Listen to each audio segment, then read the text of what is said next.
Seigneur, voilà, bonjour à chacun, bonjour à chacune. J'espère que tout le monde va bien, que par la grâce de Dieu, nous continuons de vivre la bonté et la grâce de Dieu dans nos cœurs et dans nos vies. Nous l'avons chanté ce matin, nous l'avons lu, nous l'avons entendu. Nous croyons que le Seigneur est celui qui est fidèle et qui, dans nos cœurs, continue d'agir constamment pour la seule gloire de son nom.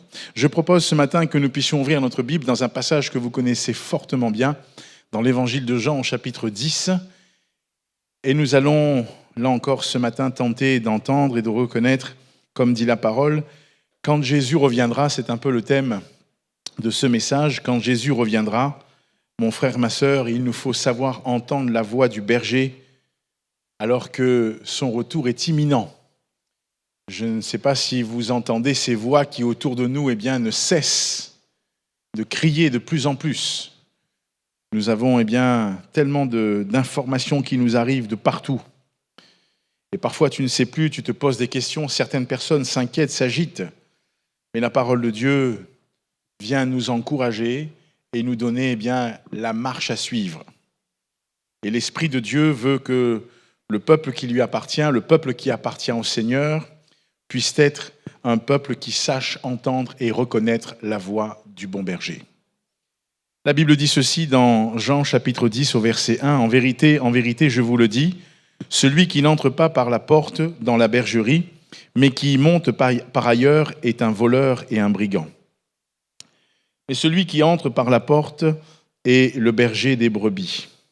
Le portier lui ouvre et les brebis entendent sa voix. Il appelle par leur nom les brebis qui lui appartiennent et il les conduit dehors. Lorsqu'il a fait sortir toutes ses propres brebis, il marche devant elles et les brebis le suivent parce qu'elles connaissent sa voix. Elles ne suivront point un étranger, mais elles fuiront loin de lui parce qu'elles ne connaissent pas la voix des étrangers. Jésus leur dit cette parabole, mais ils ne comprirent pas de quoi il leur parlait. Jésus leur dit encore, en vérité, je vous le dis, je suis la porte des brebis, et tous ceux qui sont venus avant moi sont des voleurs et des brigands. Mais les brebis ne les ont point écoutés. Je suis la porte. Si quelqu'un entre par moi, il sera sauvé. Il entrera, il sortira, il trouvera des pâturages. Le voleur ne vient que pour dérober, égorger et détruire. Moi, je suis venu afin que les brebis aient la vie et qu'elles soient dans l'abondance. Je suis le bon berger. Le bon berger donne sa vie pour ses brebis, mais le mercenaire qui n'est pas le berger et à qui n'appartiennent pas les brebis, voit venir le loup, abandonne les brebis et prend la fuite, et le loup les ravit et les disperse. Le mercenaire s'enfuit parce qu'il est mercenaire et qu'il ne se met point en peine des brebis. Je suis le bon berger. Je connais mes brebis et elles me connaissent, comme le Père me connaît, et comme je connais le Père, et que je donne ma vie pour mes brebis. J'ai encore d'autres brebis qui ne sont pas de cette bergerie. Celles-là, il faut que je les amène. Elles entendront ma voix et il y aura un seul troupeau, un seul berger. Le Père m'aime parce que je donne ma vie afin de la reprendre. Personne ne me l'ôte, mais je la donne de moi-même. J'ai le pouvoir de la donner, j'ai le pouvoir de la reprendre. Tel est l'ordre que j'ai reçu de mon Père. Il y eut de nouveau, à cause de ces paroles, division parmi les Juifs. Plusieurs d'entre eux disaient « Il a un démon, il est fou, pourquoi l'écoutez-vous » D'autres disaient « Ce ne sont pas les paroles d'un démoniaque, un démon peut-il ouvrir les yeux des aveugles ?» Et un peu plus loin, si vous regardez au verset 27, Jésus dit « Mes brebis entendent ma voix, je les connais et elles me suivent. » Amen. Alors nous vivons dans un monde, je l'ai dit, rempli de voix.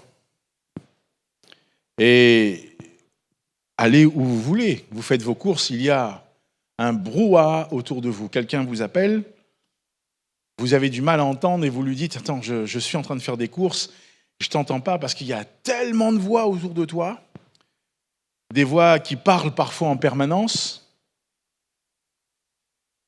Vous avez les réseaux qui ne cessent d'envahir nos vies, les opinions, les peurs, les idéologies, et même des voix religieuses parfois que je mettrais entre guillemets.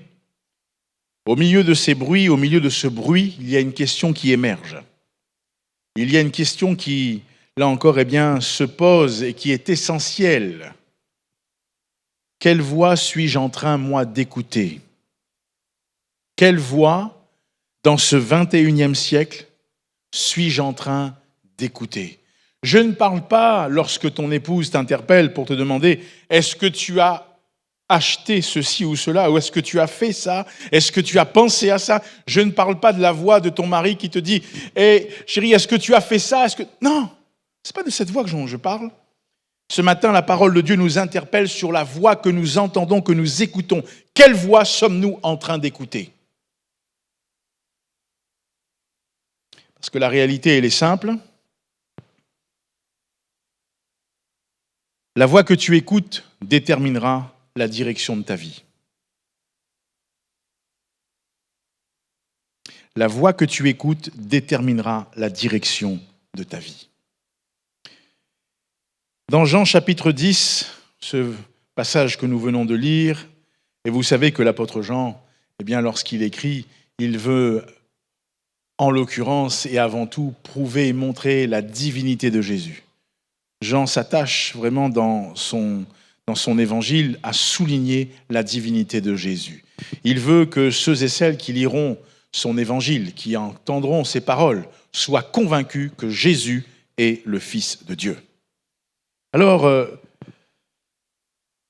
ici, Jean, quand il écrit ces paroles, nous parle de ce que Jésus lui-même dit. Et Jésus ne parle pas simplement d'un berger, mais il parle d'une relation qui est vivante, d'un discernement spirituel et surtout d'un peuple qui doit être prêt quelque part pour son retour.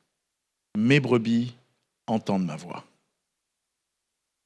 Il ne parle pas des brebis qui ne sont pas les siennes, mais il dit « mes brebis entendent ma voix ». Le peuple de Dieu que nous sommes, et je crois que dans ce 21e siècle, c'est un défi que nous devons tous relever. La vérité qui se dégage ici, quand Jésus reviendra, seuls ceux qui connaissent sa voix le reconnaîtront. Seuls ceux qui connaissent sa voix le reconnaîtront. Vous savez que notre cerveau ici est une richesse puissante que Dieu a créée. Tu peux reconnaître la personne qui t'interpelle sans forcément voir son visage. Formidable, hein?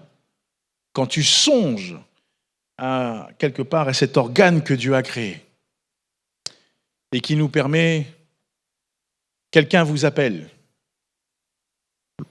puis il vous appelle avec un autre numéro, ce n'est pas son numéro habituel, vous décrochez, vous dites « Allô ?» et vous entendez « Ah, c'est toi ! Mais comment ça se fait? C'est pas ton numéro !» Parce qu'aujourd'hui, les téléphones vous donnent le nom de la personne, c'est formidable. Mais bon, notre oreille, donc, il y a ici au cerveau cette information qui reconnaît une voix. Je me rappelle un jour, lorsque je rentrais dans ces premiers cours, l'un du premier cours que j'ai eu à Nairobi, et j'arrivais à 23h à Gilo. Et le propriétaire où je louais la maison à l'époque, qui est devenu un ami, qui a été un des grands patrons de la police ici, sans que je le sache, je lui ai parlé de Jésus, je lui ai témoigné de ma foi quand je suis venu voir sa maison. Et lui, il était très stoïque, il me regardait. Et ce n'est qu'après cela que j'ai appris qui il était. Mais il me dit, je vais venir te chercher, comme ça ton épouse n'aura pas besoin de prendre la voiture aussi tardivement avec les enfants. Je suis dans le vol, j'arrive de Maurice, et il y a une foule de personnes. Parce qu'on doit contrôler, on se fait contrôler les passeports, c'est obligatoire, on vient d'un vol international. Tout d'un coup, j'entends « David !» Ah, mais je reconnais sa voix, mais je ne le vois pas. Et j'entends « David !» Alors je fais comme ça, et je vois un très haut gradé de la police, de la PAF, et lui à côté, en short, avec son t-shirt, et le gradé me fait « Venez !» Alors devant tout le monde, bien sûr, je sors, je passe. Mais j'ai entendu sa voix, je me suis dit, Ah ben, mais c'est lui, qu'est-ce qu'il fait là? C'est à ce moment-là que moi j'ai appris qui il était. Vous vous rendez compte? Mais tu entends la voix de quelqu'un. Quand tes parents t'appellent, tu n'as pas besoin de dire allô, qui est-ce? Non, tu sais que c'est ta mère ou tu sais que c'est ton père ou tu sais que ce sont tes enfants. Alors, ici dans la parole, le Seigneur voudrait que nous puissions être de ceux et celles qui, là encore, connaissent sa voix parce que c'est uniquement de cette manière que nous le reconnaîtrons. Dans les temps dans lesquels nous vivons, il y a tellement de fausses voix qui émergent et qui crient. Jésus commence avec un avertissement. Vous avez lu au verset 1 du chapitre 10 avec moi. En vérité, je vous le dis, celui qui n'entre pas par la porte dans la bergerie, mais qui y monte par ailleurs est un voleur et un brigand. Quand vous lirez le chapitre 9, eh bien, il y a une guérison miraculeuse que Jésus opère et les religieux sont aveuglés.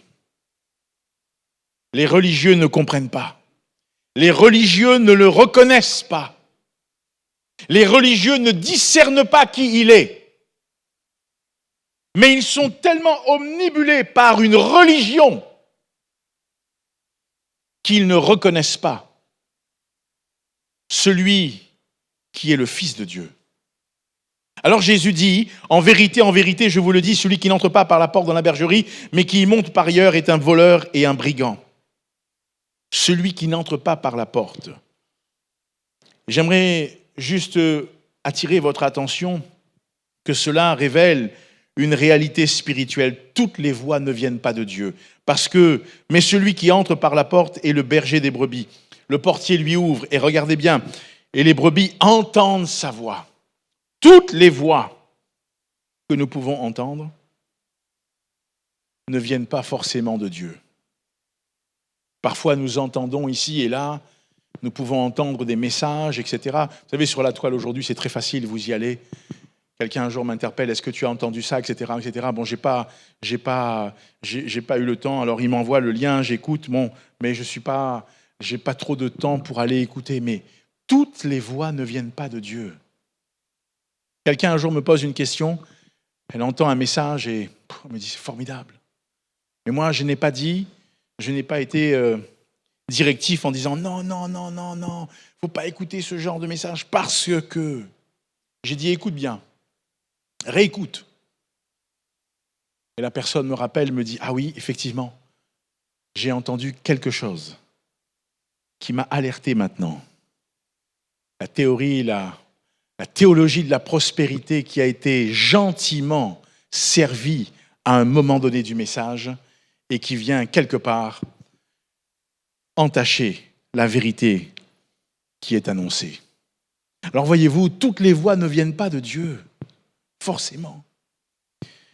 Parce que ici, la parole de Dieu et Jésus dit, celui qui monte par ailleurs est un voleur et un brigand.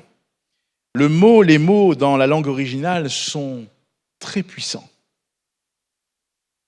Le mot voleur revêt cette pensée de subtilité, de trompeur très subtil, et qui enjolive, entre guillemets, un message, peut-être là encore une thématique, etc., pour attirer. Et il dit un voleur et un brigand. Par contre, le brigand ici, il est associé à un destructeur. Le voleur, dira le Seigneur, ne vient que pour dérober, égorger et détruire. Nous sommes dans une génération, frères et sœurs, où les voix se multiplient. Avec les étudiants à la formation biblique actuellement, nous sommes dans un cours de théologie assez intéressant. Nous avons vu l'étude de l'homme, l'étude du péché, et nous allons aborder la prochaine fois l'étude du salut. Dans cette partie de ce qu'on appelle l'anthropologie, l'étude de l'homme, nous avons échangé et les discussions ont été très animées et très intéressantes. Hier matin, pendant 4 heures de temps, nous avons discuté sur la doctrine du péché. Et là, les discussions ont été aussi très animées parce que nous avons dû voir Eh bien, avec les étudiants, tellement de théories qui existent. Outre cela, je leur ai dit, il est important que vous puissiez comprendre quand quelqu'un vous aborde et quand quelqu'un vous parle, que vous puissiez comprendre tout de suite. Attention, l'arrière-plan ici de cette personne est un peu comme cela. Et vous allez venir maintenant avec une vérité, non pas enjolivée, mais une vérité qui est sûre, qui est franche et qui va aller droit au but. Alors, quand on échange, quand on parle et quand on discute et quand on voit que ces fausses doctrines émergent, alors ce sont des voix qui crient, ce sont des voix qui veulent attirer. Il y en a de ceux qui veulent diluer l'évangile. Quand vous prenez quelque chose, je ne sais pas moi, vous mettez une poudre, quand vous allez à l'île Maurice, je me rappelle à l'époque, il y avait cette petite poudre, là encore, qui avait un goût de fruit, vous mettez ça dans l'eau, vous diluez. Donc c'est plus quelque chose de concentré, mais vous diluez la chose. Et donc là, on vient amoindrir la vérité de l'évangile. Il y a ce qu'on appelle aussi cette spiritualité mélangée. Ou alors, on pourrait le dire ainsi, ce syncrétisme. On prend ici, on prend là, on prend ça, et on croit tout cela. Et là, on ouvre des portes à des dangers potentiels. Mais il y a aussi la pression du monde dans lequel nous vivons. Tout cela doit nous avertir. Jésus nous rappelle qu'avant son retour, la confusion va de plus en plus augmenter. Et il faut que l'Église, que le peuple de Dieu donc, que nous puissions être prêts. La question qu'on peut se poser maintenant, ensemble, est-ce que je discerne les voix que j'écoute ?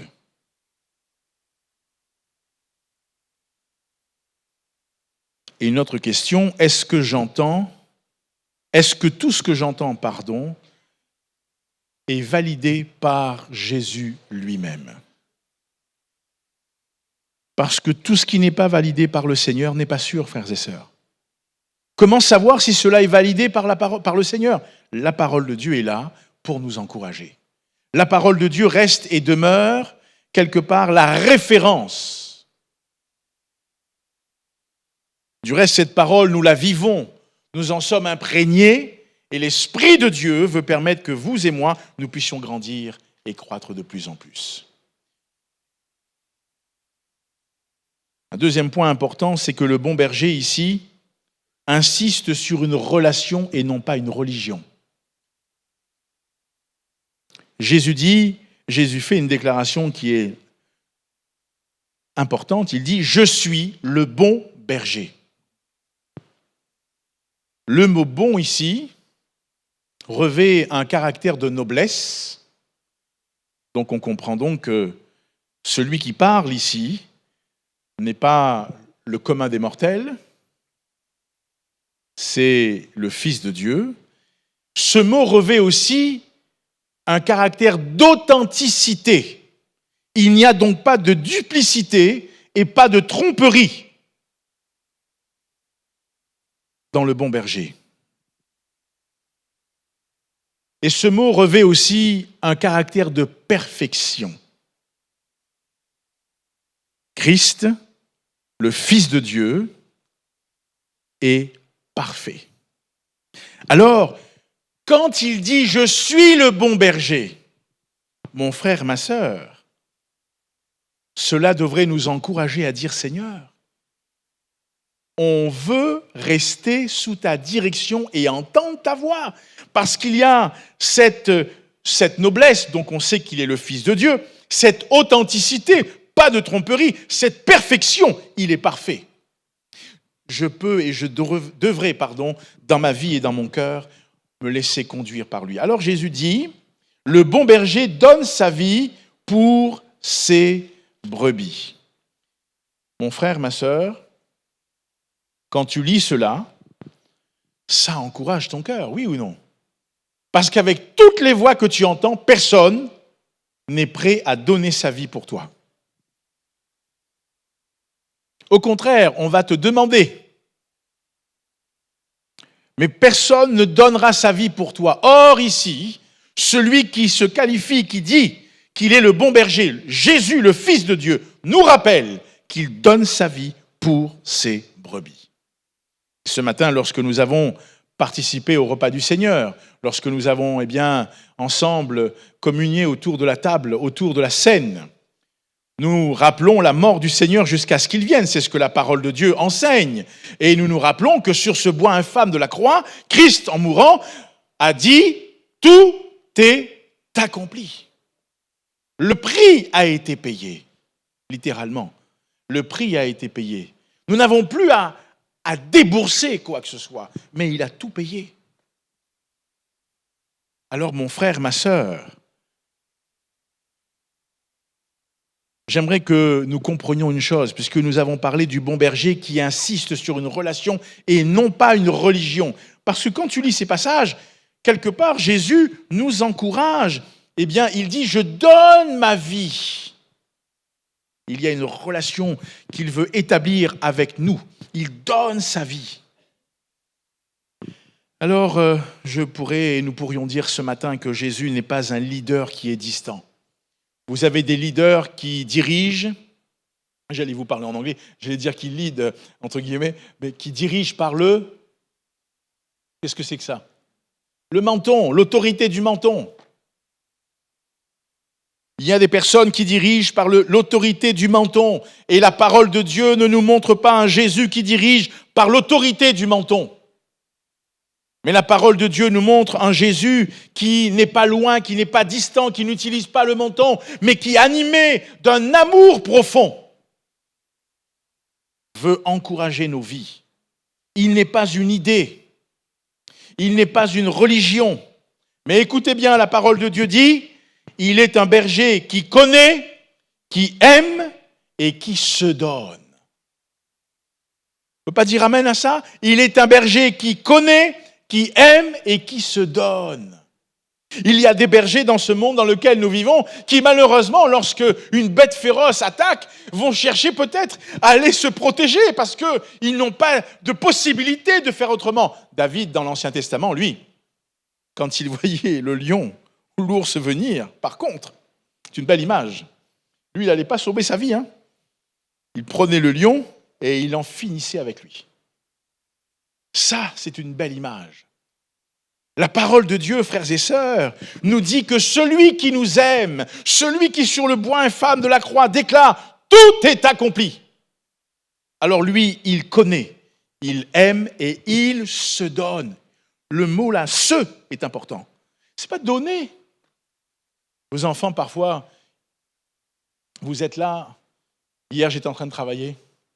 J'étais dans une réflexion profonde. Tout d'un coup, un bruit qui émerge. Oh là là, j'ai dit, c'est pas possible, j'ai arrêté. J'étais en train de perdre le fil. Alors tout d'un coup, je dis, qu'est-ce qu'il faut?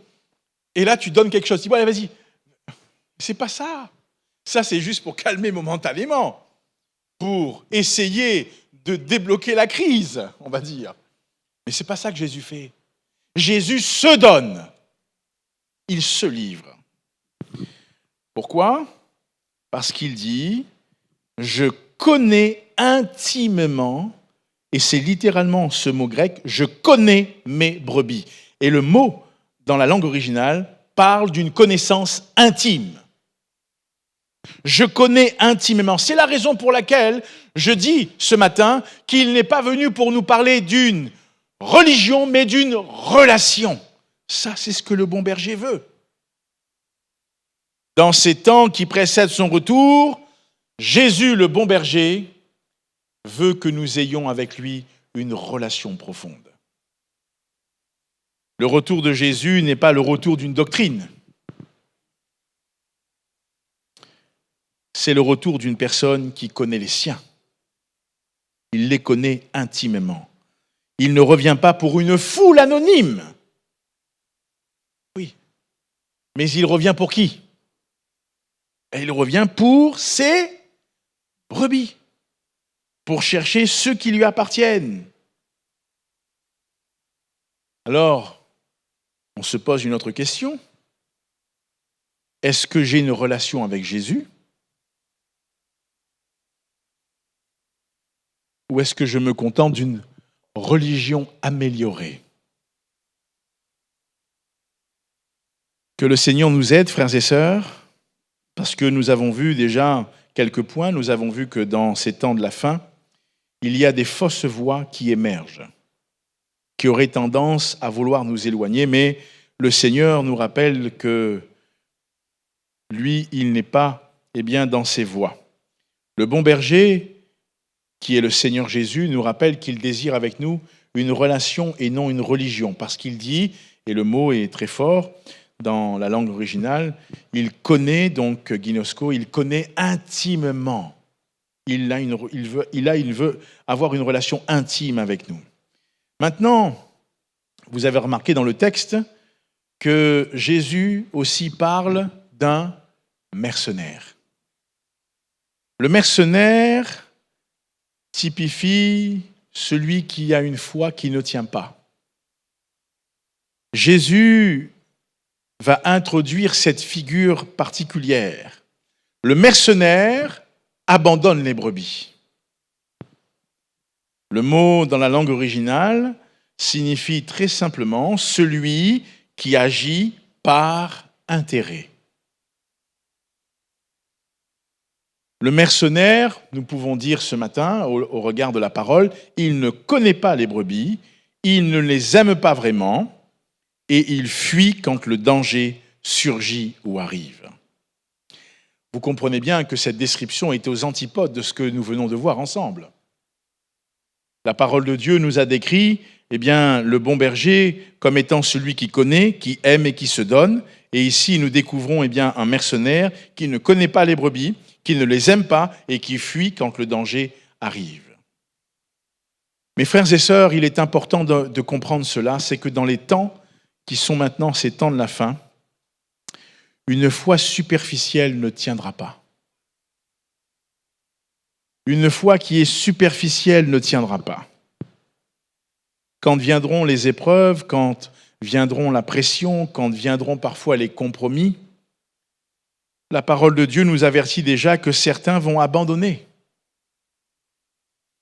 Alors nous n'allons pas leur jeter la pierre, attention.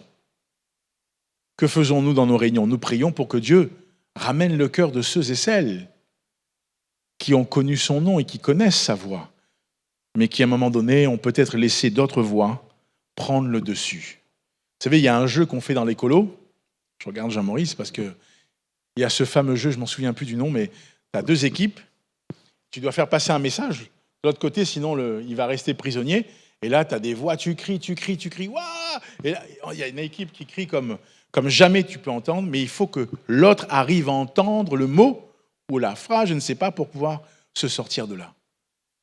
Dans le monde dans lequel on vit, tu as des bruits, des cris, des sons qui viennent interférer, qui viennent peut-être, là encore, altérer ta compréhension. Mais pour celui qui connaît, qui a cette relation intime, qui accepte cette relation intime avec le bon berger, alors lui, il va rester à l'écoute du bon berger. C'est la raison pour laquelle, frères et sœurs, on doit se poser cette question, suis-je attaché à Jésus ou suis-je attaché à mon confort spirituel ?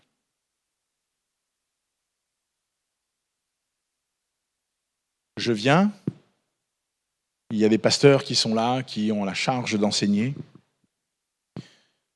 Puis je viens, je prends un bon bol d'air quand je viens. Ou parfois je viens, le pasteur, il aurait pu prêcher autre chose, hein. Franchement, non, c'est pas possible. Ok. Vous comprenez ce que je veux dire ce matin ? Dans une forme de dérision, mais très, très fraternelle, ne soyons pas de ceux qui soient des consommateurs, mais soyons de ceux et celles, frères et sœurs, qui deviennent des acteurs, qui s'investissent et qui disent non, je viens Seigneur, parle à mon cœur. Oh, le frère a prêché ça ce matin et dans la semaine tu m'avais interpellé. Tu m'avais peut-être là encore attiré sur ça et ça. Ah Seigneur, vous comprenez, ceux qui entendent et qui discernent la voix du bon berger se laissent être transformés. Mais la parole nous rappelle, frères et sœurs, que le mercenaire, lui, représente la foi d'une personne qui ne tient pas, une faiblesse. Que le Seigneur nous fasse grâce, parce que si je tiens un confort spirituel, il n'y a pas de problème.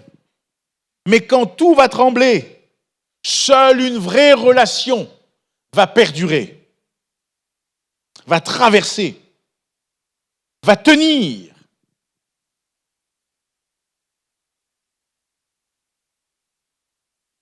Alors on va aborder un autre point, entendre la voix du berger. Ça, c'est... Jésus dit, mes brebis entendent ma voix, je les connais et elles me suivent, au verset 27 de l'évangile de Jean, au chapitre 10. Il y a des vérités qui se dégagent dans ce verset. Une vraie brebis, qu'est-ce qu'elle fait? Elle entend, mais attention, c'est pas entendre comme ça. Le mot dans la langue originale souligne une écoute attentive. Vous avez remarqué, parfois vous êtes chez vous, je vous parle de quelque chose que je peux vivre parfois, votre épouse vous parle et elle vous parle une fois, deux fois, après elle dit « Tu m'as entendu là ?» Mais parfois, moi, vous savez, je vous parle de... J'acquiesce avec la tête parce que je suis en train de faire quelque chose et je fais comme ça. Elle reprend « Tu m'as entendu ?» Mais non, il faut écouter avec attention, fixer ses regards, concentrer sa vision, son regard, son audition à ce que Jésus dit.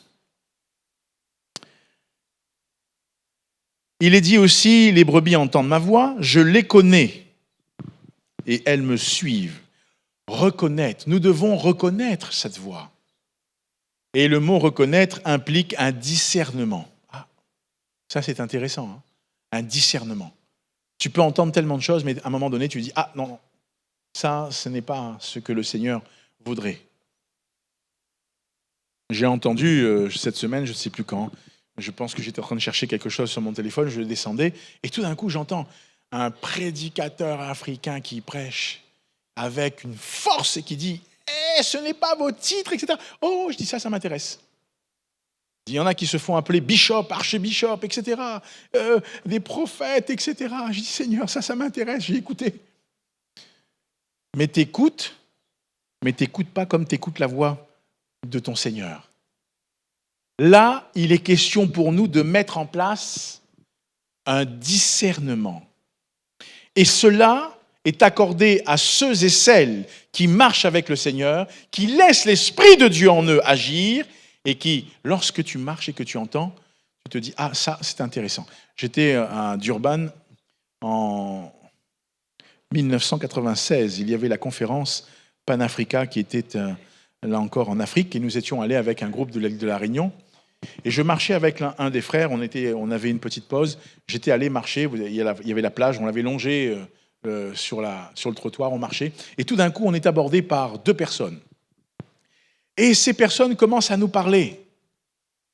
Alors, je réponds en anglais, mais j'ai laissé la personne parler et j'ai immédiatement discerné quel était leur arrière-plan théologique. Parce que tu te dois de discerner. À un moment donné, et j'ai dit au frère, je lui ai dit en français, parce qu'il ne parlait qu'anglais, je lui ai dit, alors là, puis on a parlé, je lui ai dit qui étaient ceux qui voulaient nous parler, et on a échangé très rapidement. Quand je leur ai posé une autre question à mon tour, ils m'ont dit, non, ils ne peuvent pas me répondre. J'ai dit, ah, pas de problème, bon après-midi à vous et bonne marche. Donc nous avons continué notre chemin. Il nous faut apprendre à discerner. Il nous faut apprendre, et cela est possible quand le Saint-Esprit en nous prend la direction et dirige toutes choses. Et la parole de Dieu dit, et elles me suivent. En tant que brebis, mes frères et sœurs, nous sommes appelés à obéir concrètement. Vous avez l'obéissance, oui, mais il faut aller dans le concret. Nous devons suivre, pas seulement de loin, mais nous engager et continuer. Donc, ce qui signifie que dans notre marche, vous et moi, nous sommes appelés à nous engager et à aller encore un peu plus loin. Alors, la parole de Dieu nous rappelle une chose importante, et je lis pour vous dans 1 Thessaloniciens, chapitre 4, verset 16. Écoutez bien. Vous savez que dans 1 Thessaloniciens, il est question du retour de Jésus, de la résurrection des morts et de l'avènement du Seigneur. Écoutez ça. 1 Thessaloniciens chapitre 4 verset 16, « Car le Seigneur lui-même a un signal donné à la voix d'un archange, et au son de la trompette de Dieu descendra du ciel, et les morts en Christ ressusciteront premièrement. » Avez-vous remarqué qu'il est question ici, lorsque nous parlons du retour de Jésus, ce retour sera accompagné d'une voix. Et seuls ceux qui sont habitués à sa voix répondront. Il faut donc, frères et sœurs, que nous puissions reconnaître la voix de notre Seigneur. Et cela n'est possible que si tu l'auras reconnu avant. Ce n'est pas seulement à ce moment-là, mais en amont de son retour, nous devons être de ceux et celles qui apprennent à entendre sa voix. Alors, est-ce que j'entends la voix de Jésus dans ma vie quotidienne? Est-ce que je suis sensible à sa voix? C'est une grande question pour nous. Et je vais terminer, frères et sœurs, avec peut-être 5 points qui pourraient nous être utiles. Avec ce que nous avons vu, ça va être comme une synthèse. Premièrement, nous devons apprendre à développer une vie d'écoute. Ça veut dire quoi? Prendre du temps dans la parole de Dieu et prendre du temps dans la prière. Si tu veux apprendre à écouter ton Seigneur, prends le temps de lire ta parole, la parole de Dieu, et prends le temps de prier. Dieu parle encore aujourd'hui. C'est vrai ou c'est pas vrai? Qui pourrait témoigner? Levez la main ce matin. Qui pourrait dire oui, je suis d'accord avec cette déclaration? Jésus parle encore aujourd'hui. Les mains se lèvent.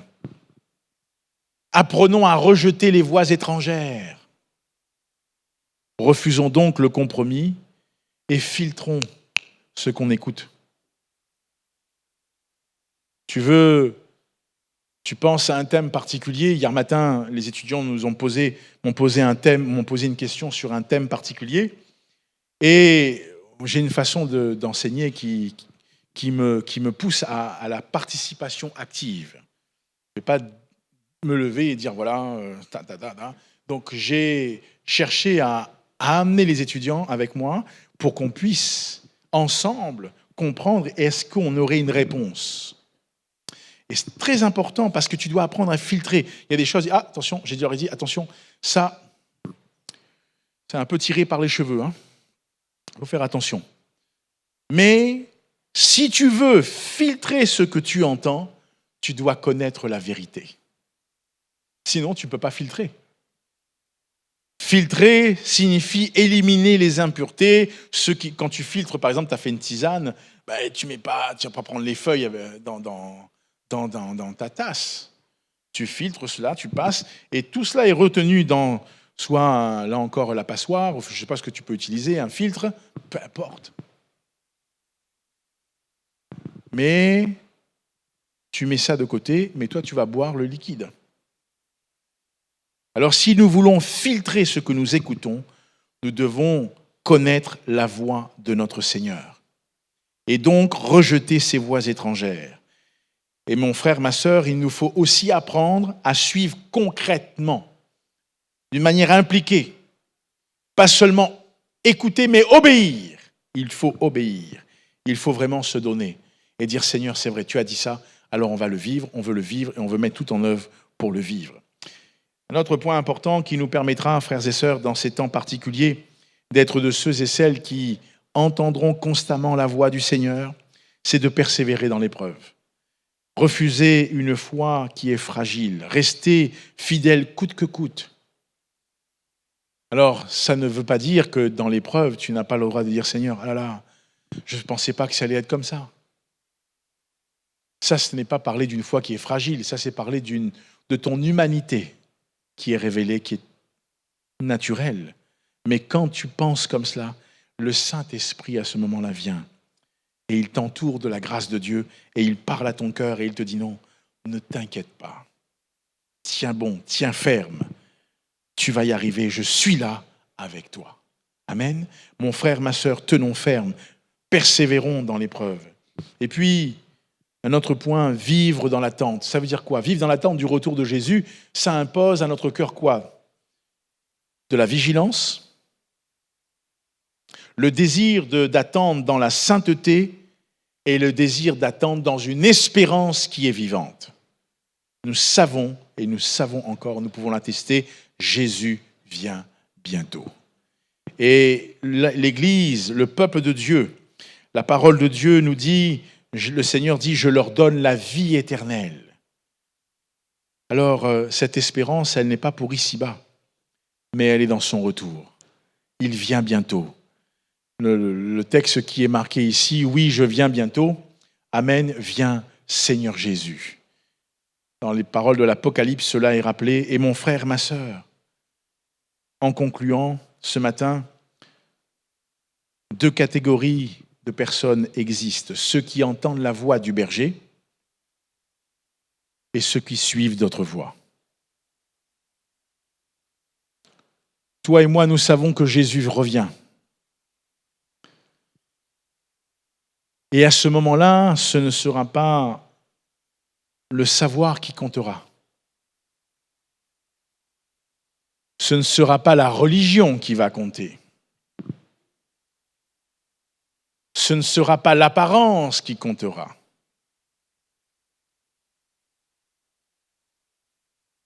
Mais ce sera la relation que nous avons bâtie, que nous avons avec le Seigneur, qui primera. Alors, je prie pour que vous comme moi, nous soyons de ceux et celles qui continuent à alimenter cette relation, qui dit Seigneur, garde mon cœur, garde mes pensées, renouvelle mes forces. Donne-moi ce discernement qui est nécessaire. Donne-moi d'entendre ta voix. Comme tu peux entendre la voix de ton mari qui t'appelle ou de la voix de ta femme qui t'appelle ou de tes enfants. Ou lorsque tu entends un cri, tu dis « Ah !» C'est tel ou tel enfant qui a un problème. Mais là, développons cette capacité d'écoute de la voix de notre Seigneur et de notre Dieu. Et nous verrons la grandeur du Seigneur dans nos vies, dans nos cœurs. Parce que, frères et sœurs, ceux qui reconnaîtront Jésus à son retour sont ceux qui auront appris à reconnaître sa voix aujourd'hui. Alors, que Dieu nous aide et que le Seigneur nous fasse grâce. Soyons de ceux et celles qui apprennent à connaître la voix constamment de notre Seigneur et de notre Dieu. Amen. Notre Père et notre Dieu, nous bénissons ton nom et nous te rendons grâce. Nous prions, Seigneur, pour que dans nos cœurs et dans nos vies,